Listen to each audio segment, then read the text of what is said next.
तो मैं हूं हरी सर और आप देख रहे हैं मेरा YouTube चैनल चलो कदम बढ़ाए। तो आज से मैं एक नई सीरीज शुरू कर रहा हूं।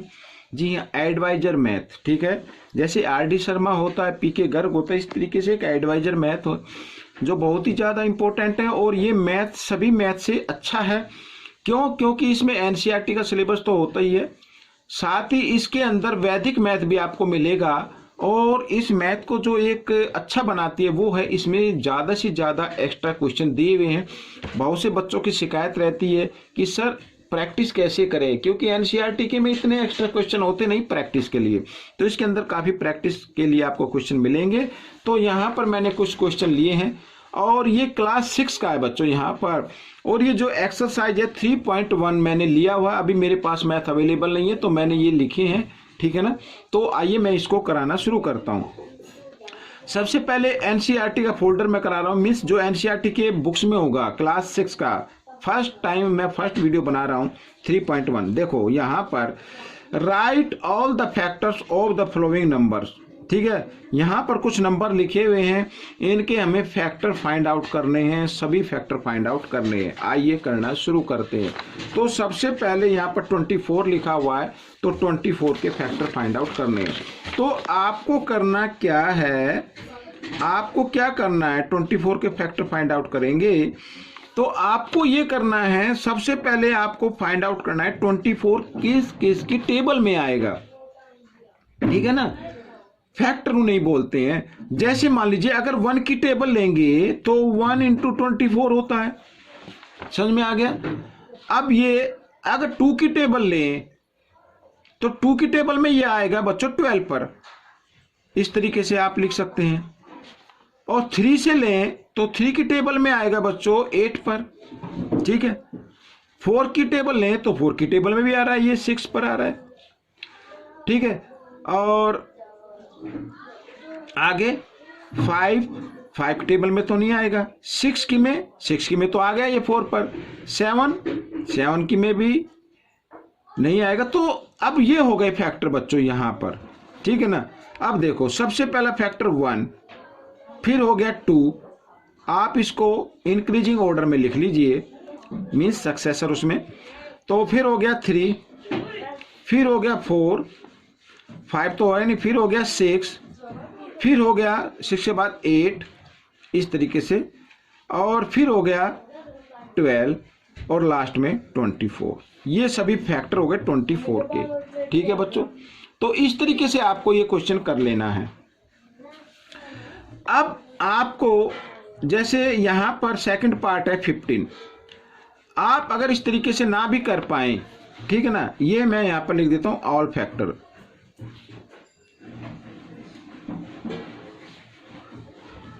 इस तरीके से ऑल फैक्टर्स।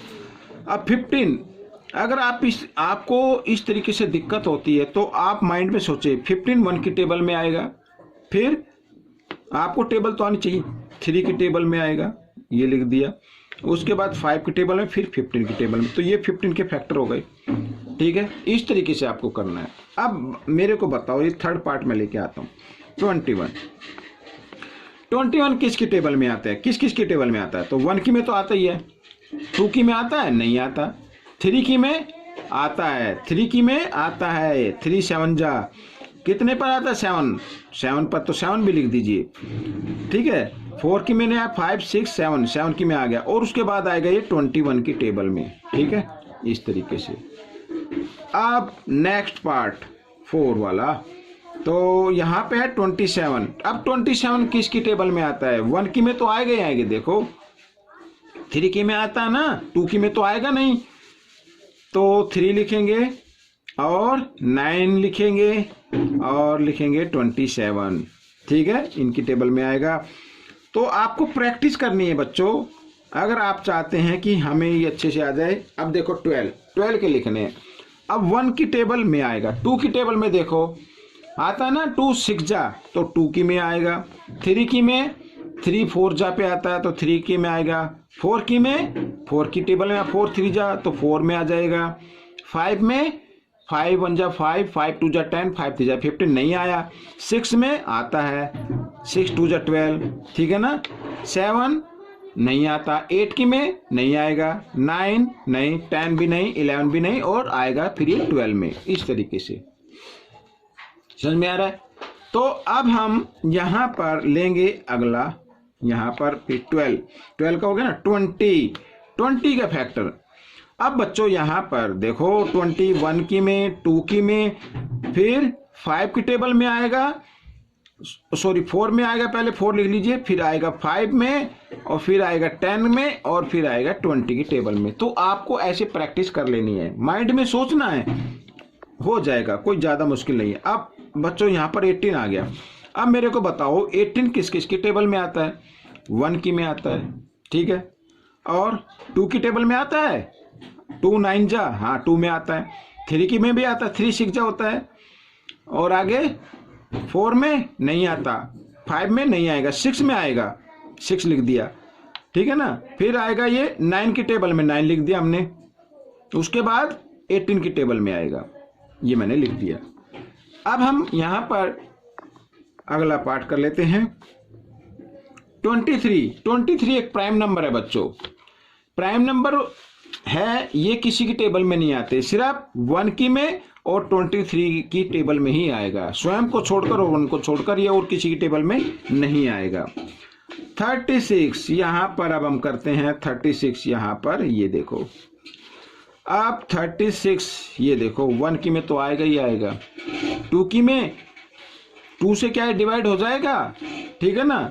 अगर 2 से ये डिवाइड हो जाता है, इस तरीके से हम डिवाइड करते हैं और नीचे 0 रिमाइंडर आता है, तो वो समझो फैक्टर है, तो 2 से हो जाएगा, 3 से भी हो जाएगा, ठीक है ना, 4 से भी हो जाएगा, 5 नहीं होगा, 6 से हो जाएगा, 6 6 जा 36 होता है ना, और आगे 7 8 9 की टेबल में आएगा, 9 4 जा होता है ना 36, तो 10 11 12 की में आएगा, ठीक है, और 12 के बाद आता है बच्चों 13 14 15 16, किसी टेबल में नहीं, 17 में नहीं, 18 में आ जाएगा, और 18 के बाद सीधा आएगा बच्चों ये 36 की टेबल में। तो बच्चों ये पहला क्वेश्चन आपका सॉल्व हो गया है 3.1 का, ठीक है। वीडियो थोड़ी लंबी बन गई है क्योंकि मैं डिटेल से बता रहा हूँ, क्लास 6 के बच्चों के लिए है, और जल्द ही मैं मेंटल मैथ भी कराने वाला हूं क्लास 6 का, ताकि जो भी आपके एग्जाम में आए आपको काफ़ी हेल्प करे। उसमें मैं आपको शॉर्ट ट्रिक बताऊंगा, तो आपको वो कर लेना है, ठीक है। मिलते हैं अगले क्वेश्चन में, तब तक के लिए आप इस वीडियो को देखते रहें और देखकर दूसरों को सिखाते रहें। Thanks for watching my videos.